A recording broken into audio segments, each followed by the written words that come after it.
Good morning, guys. How you doing? Thank you for stopping by. Thank you for stopping by. Happy Easter. Hope you guys are doing all right, safe. Um, I know I had a 30-minute notification. I don't know if I actually had a notification go out right at this moment, but I'll take a 30-minute. That's fine. So if you guys could help me out with the like button, share, and there's quite a few things that I wanted to talk about.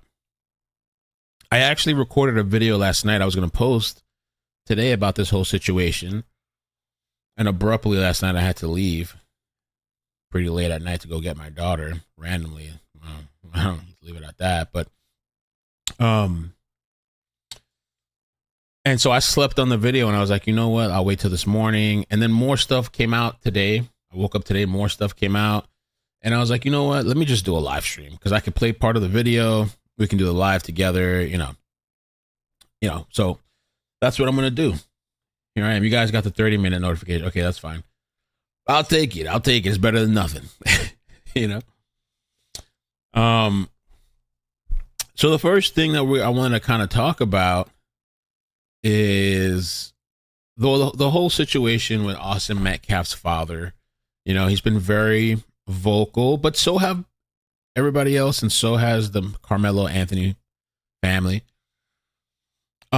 Jake Lang. This is somebody that was, I believe, arrested January 6th and got pardoned and held the protest yesterday and had back and forth with Austin's father. Apparently, he got banned from Airbnb.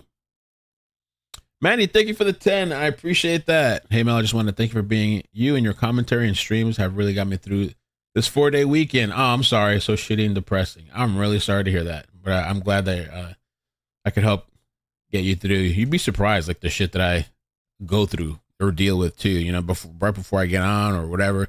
It's crazy. Island, thank you so much too. Thank you. Thank you for the 20. I appreciate that. Thank you. Says he has risen. Happy Easter, Mel and Maddie. Thank you so much. Yeah, I don't know what I'm going to do. And my mother's coming over later, and I guess we're going to figure some Easter stuff out. I didn't think I was going to have baby girl today, but not till later. So yeah, he was banned on Airbnb. I was just permanently banned on Airbnb. This is why white Americans are fed up. We're becoming second-class citizens in our own country. How many BLM protesters are banned from Airbnb? We need a MAGA B&B. So they banned him, and it says here, we have an update to share. We removed you from Airbnb platform because your account is closely associated with a person who isn't allowed to use Airbnb. This means you'll no longer be able to book reservations. So, I mean, I guess that's their right to do that. But the question is, why did they do that, right? Obviously, probably because of what happened, I'm thinking, with the situation recently. With Metcalf and the protests and all that stuff. So interesting. He's pretty pissed. This guy here too. I don't even know which headphones to get on. I guess let me see. We're gonna do these headphones until I figure out. The other one's been the USB connector's been a little weird. So let me do this one. Let me just do a quick sound check. Oh no. Wrong one. There we go. That was the speakers. Perfect. Okay. So Philip here, he was the guy that was with Lang yesterday. And he said the full story of what happened at the protest yesterday and how Austin Metcalf's dad is 100% in the wrong. Let's hear him out. I haven't watched this yet. The thing that happened yesterday, and I've covered it a lot, the thing that happened yesterday, like I said, I don't think they should have called the father on stream like that with everybody watching. I don't think they should have, said you're weak and, kind of, even if the father said the things that he said, I don't think they should have gone to that level. Right now, ignore the people that rushed to attack me and Jake Lang. They have personal beef with us in the past, and they're using this to attack us for other reasons that they're not being honest with you about. And the father, I'm going to get to this a little later too. He had called, what's in the title, he had called, I think Lang specifically, I don't know if he was talking about anybody else, white trash. And, you know, he said they're part of the problem. And he called them race baiters, which is a little ironic. Because you could argue that, but at the same time, then you'd have to hold the Carmelo family to the same standard. You know, I wouldn't want to like shit on the grieving father, you know, or, you know, he's grieving and he's handling things how he's handling it.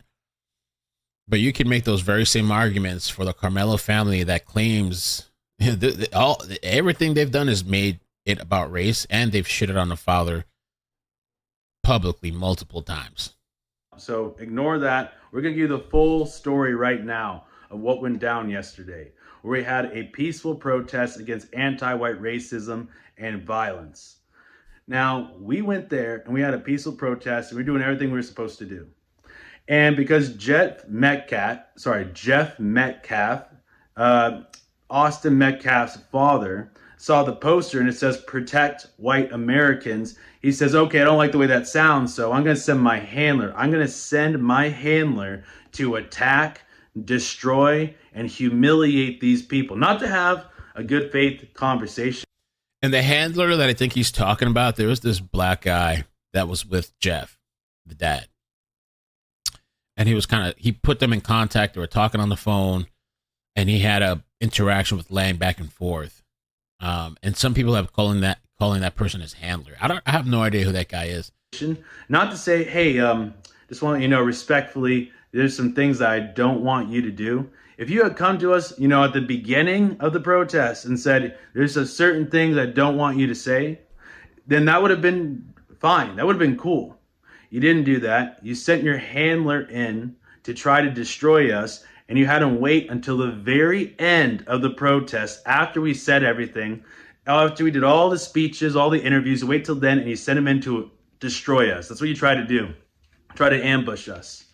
And you're pushing this narrative that we're racist and white trash when you did not hear a single word that any of us said. When you did not see a single one of us. I was like the main speaker at that event aside from Jake, and I'm not even white.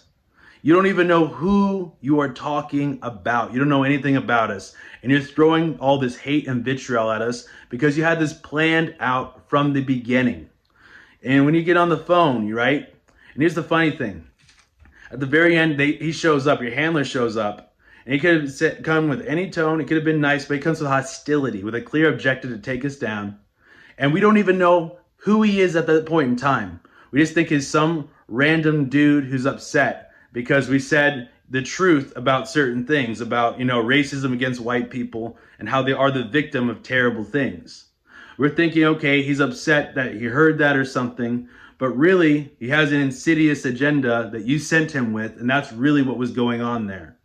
And he's trying to, you know, talk with us and get us worked up, and then he's going to pull out the phone and call you so you can go off on us and scream at us when really you could have just talked to us like normal people. You wouldn't even have to be all polite. So I guess that's what happened. I guess that guy pulled out the phone on them, I guess, while they were out there, and that's how they spoke to the father. Because I thought they called the father. I thought they had called the dad, but I guess maybe it was just in the moment live, that just one of those things. This guy pulls out the phone. Maybe he wanted to talk to them. I feel like that conversation should have happened off air. That should have been an off air conversation. That shouldn't have been like online, because it just really kind of escalated, and you know, dad was pissed. And super respectful. None of that. You could just literally talk to us like some guy walking down the sidewalk on the street, and that would have been fine. But you came at us with hate out of nowhere, blindsided us with that shit. So yeah, you're 100% in the wrong, Mr. Metcalf. And honestly, it's funny how you have so much affection for the guy who killed your son, sells t-shirts, sells merchandise, is raising money off of it. That part is kind of true. It's just a little weird. I don't know. I don't know. I'm going to play a video that I recorded last night because it shows some of those clips. and then making a joke out of your son, making memes and jokes about it online. Yet you want to act like you're so angry that your son's picture was put on a protest poster in your favor, in the favor of your son. You want to act like you're mad about that when there's a protest just blocks away, saying that your son got what he deserved? Seriously, you're mad at us? That's what really doesn't make sense to us. Wait, oh yeah, let me hear that part again. Son got what he deserved in the favor of your son. You want to act like you're mad about that when there's a protest just blocks away? Yeah. Saying that your son got what he deserved? Seriously, you're mad at us? That's what really doesn't make sense to us. Because we were defending you when your family got swatted. We were defending you and standing up for you when your son got killed. We were defending your son when they're making a joke out of how he got stabbed and killed, like it was a joke. We were defending you. We were fighting for you the entire time. But you don't know that and you don't care. You just see a poster and you think about, okay, I don't like what that says for whatever reason, and then you decide I'm going to send my handler in to destroy them. Not to have an honest discussion, not make a list of things that you do or don't want us to do, just to do harm, just to try to take us down and humiliate us. So yeah, you're 100% in the wrong. I don't give a fuck if you're a grieving father. I don't give a damn about Wow, damn. that. That does not give you an excuse to be pulling some ambush shit like that. You could have talked to us, you could have said anything, but instead you pulled that shit. So yeah, you're 100% in the wrong. Wow.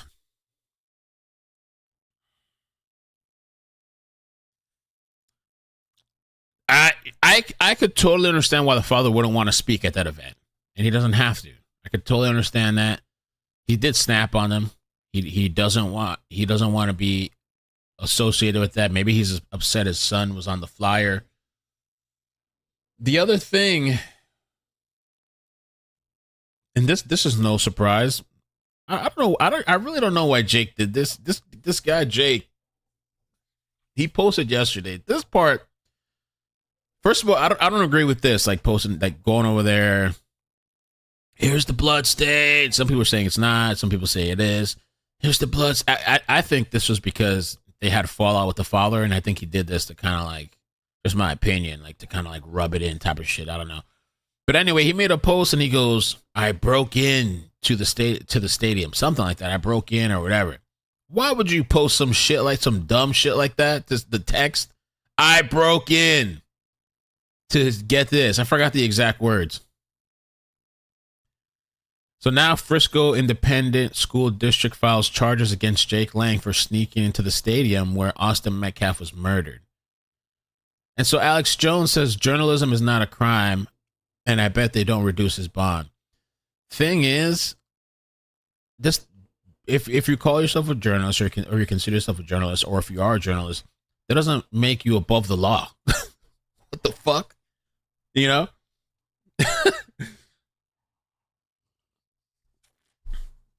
Maybe I shouldn't be cursing so much. It's Easter Sunday. I don't know why I'm over here cursing up a storm. This was just dumb to do that, to post literally, self-snitching, to literally post, "I'm breaking in." How many followers does he have? He has 86,000 on Twitter. I don't know where else. Maybe he has more in other places. And to advertise and broadcast and submit the evidence to the police. Who does that? I mean, I just can't, yo. Imagine a world in which Jake Lang is in prison for this while Carmelo sits free in the mansion. So this just doesn't absolve you from crime because if you're considered a journalist or whatever. No, journalism isn't a crime, but sneaking into someone's property is. So this was after the fact. This was after the protest and everything happened. So there's that. So they're going to try to charge him, I guess. We'll see what happens. He's been banned from Airbnb. And I'm assuming it's because of yesterday, I guess. And Philip Anderson's response. And so now I'm going to play the video I recorded last night. It's about these articles. And this is, I don't know what to think. I don't know how to feel. I don't know how to absorb this. It's very unfortunate. Let me play these clips. So Anthony Metcalf's dad revealed that, like, he spoke with the New York Post, and he revealed that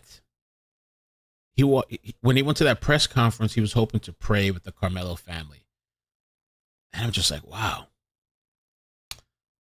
I don't know. I guess he thought, and he wanted to, like, bring unity, but that's just, they don't care about that. That wasn't going to happen. I'm not sure. I almost feel like, and I said this in the video, I feel like I don't know if he's trying to appease these people or having a coming to moment or kumbaya. They don't want to pray with you. They don't want to eat with you. They don't want to hang out with you. They don't want to hold your hands. I don't know. Unless you go up there on national TV and be like, my son was in the wrong and Carmelo should walk free. Which I almost feel like he's not that far from. You know, I don't know. But this could just be a grieving dad, grieving father. You know, who knows how people process and do things. And I feel like he almost feels like his son is a victim, but also Carmelo's a victim, or his parents are a victim of Carmelo's actions or something. You know? This other child decided to make a bad choice that's going to affect him for the rest of his life. I have compassion for every human being. This is not, I want to make this very clear. This is not a race issue. This is not a black and white issue. I don't want someone stepping up on a soapbox trying to politicize this. I don't appreciate some of the remarks I've seen online that people say there was this fight and they don't know, they weren't there. I want to clarify something right off the start because I've already heard some rumors and some gossip. This was not a race thing, and this is not a political thing. Please do not comment if you do not know what happened. Do not turn this into a racial thing. It was not. Do not politicize this. It's not. This is a human being thing. This person made a bad choice, and it affected both his family and my family forever. And that's a horrible pause. Also, I don't know. And you know, Austin's father says this is not a race thing. This is not a race thing. Don't speak on it if it's whatever. And that's all Carmelo's family has made it. But also, I feel like the activist, Dominique, I feel like he's been talking directly to the father publicly when he does these press conferences, because he says, they say it's not a race thing. They say it's not a race thing. We live it every day. We live this race thing every day. So I feel like I get like this vibe. I don't feel like they should have treated the father how they treated him at this event. I understand he snapped and all this stuff, but I also feel like he's trying to appease the Carmelo family. Like he's trying to, like, I don't know, man. I don't know what the right word is. Like liberal, like just kind of. I don't know if he is or not, but I'm just saying, like, kind of like, I don't know. People saying white guilt. I don't know if it's that, but he's just in this appeasing thing. And they're just not, they don't give a F. They're not for it. Like I said, they don't want to hold your hand. They don't want to pray with you. They don't want to celebrate. They don't want to do none of this stuff with you. And in their eyes, they've been saying it without saying it. This is a race thing. And I feel like they've insinuated that Metcalf's actions were due to race. Like they've left it out there openly. You know, they've subliminally said it. We're not going to disparage the people that are deceased, because we could say what we know about Metcalf. The whole time they've been shitting on you. You know, and it sucks. It's messed up. It is messed up. So I don't think, you know, who knows if they turn around, but I don't think you should be trying to reach out to these people and go to their events and stuff like that.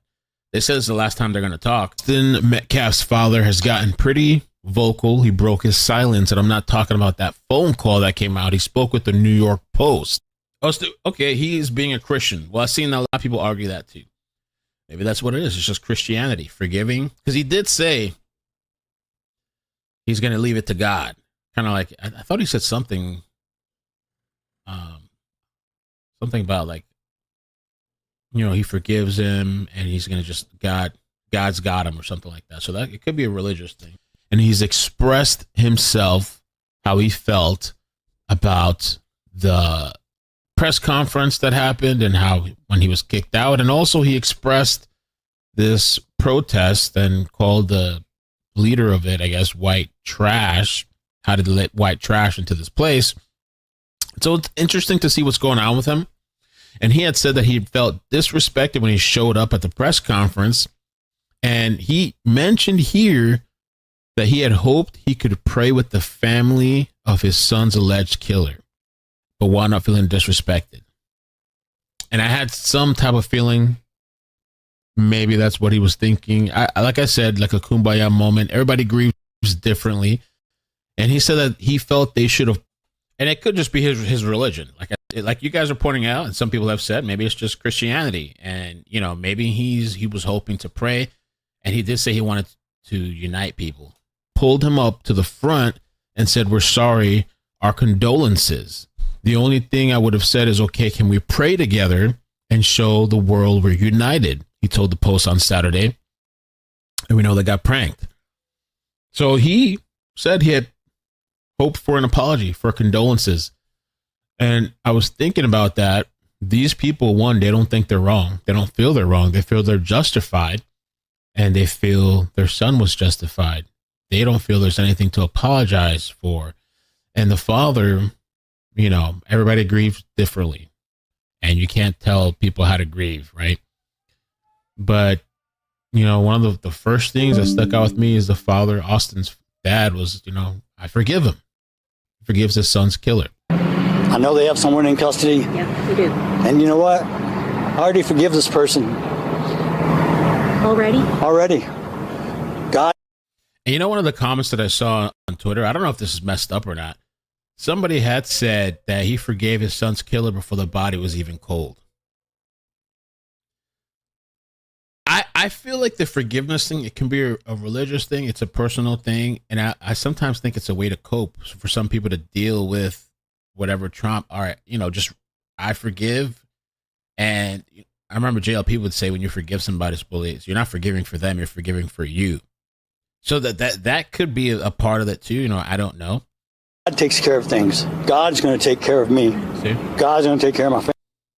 You know, and so who knows how these people took it, the family, but they already felt that their son was in the right. And now the dad's here forgiving. They could probably almost see it as an apology. You know, they're not going to apologize. Why would they apologize? They don't feel their son did anything. They truly feel like that. Okay. And the other thing here, it goes on to say that the reason he went to this event is he wanted to represent Austin. And in response to people disparaging him online and painting the late teen as a violent bully, Metcalf said he'd hope for an apology for their son's actions. Don't hold your breath. And did not expect to be escorted out by police. Also, he said that he had left his job as a real estate agent. He didn't want to put his coworkers in danger. And so at this press conference event, where there was delays because he showed up, he said he got a text from his DA. His DA said, Jeff, leave. Metcalf recalled. And then he says, my ex-wife texts me, leave. They'll call the cops if I don't get the F out of there. Activist Dominic Alexander later called Metcalf's visit a disrespect to the dignity of his son, which I thought was a really low blow. And these are the people that say they don't speak ill of the dead or whatever, but I think that was a really nasty hit.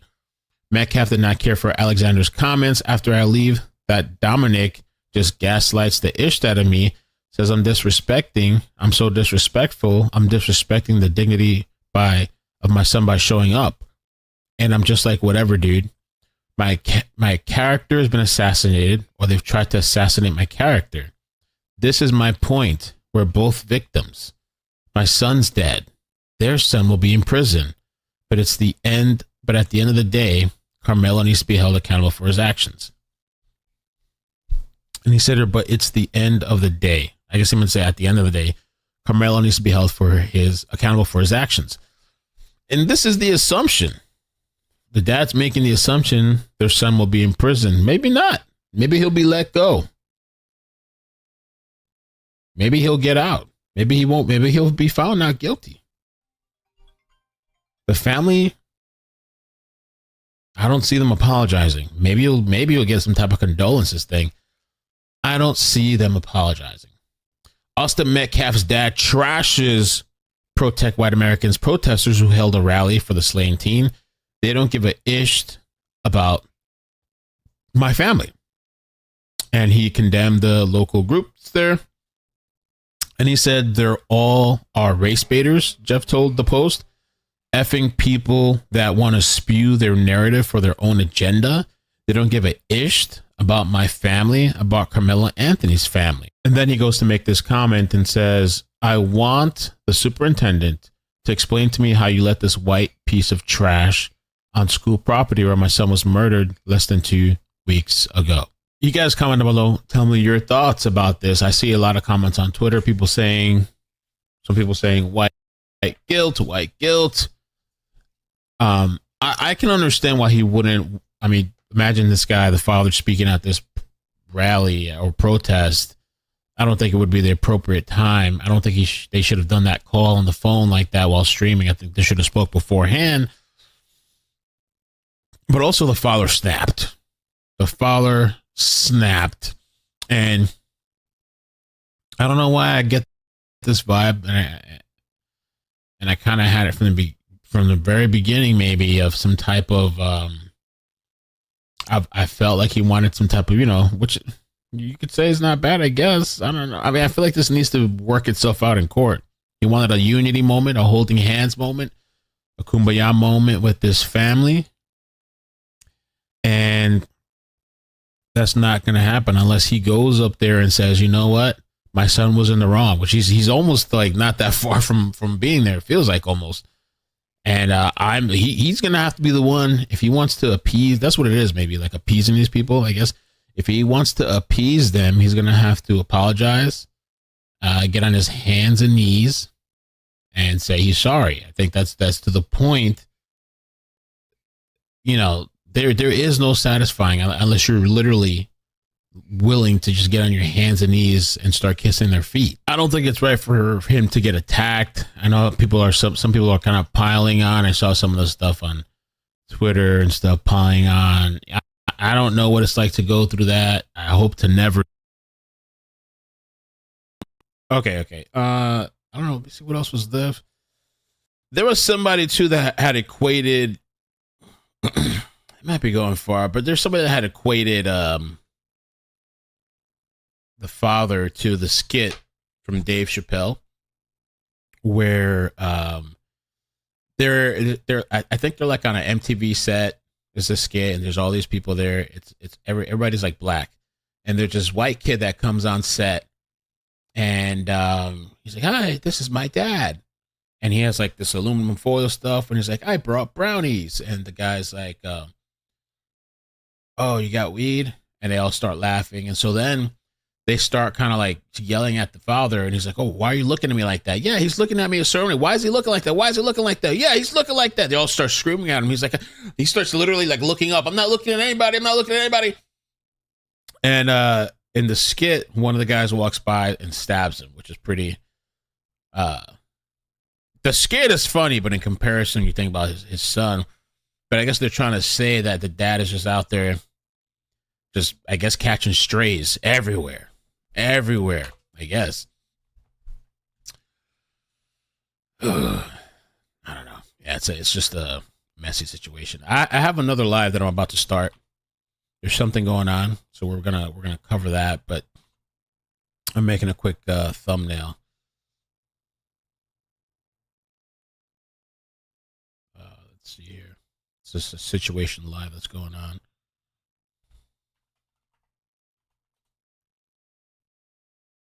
I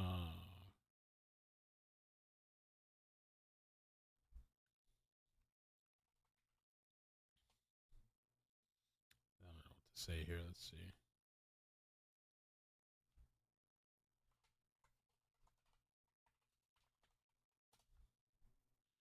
Okay.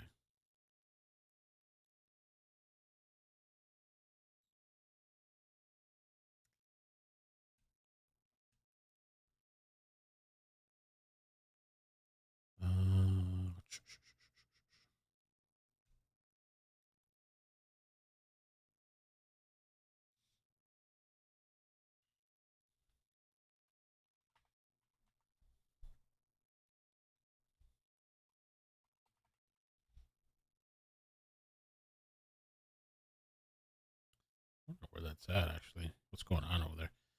Yeah, let me move it over. Let's see, and we'll figure it out. I guess I'll just do this. Let me do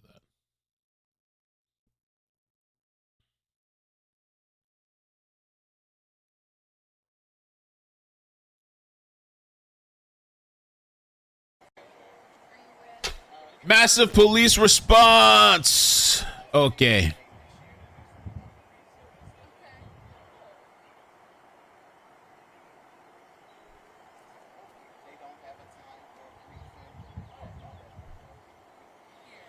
Set up the redirect.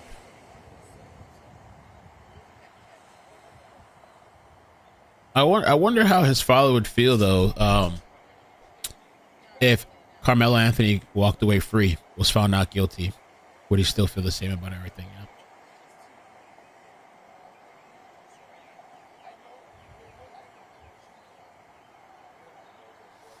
All right, guys, I'm gonna move you over. Something's happening in Maryland.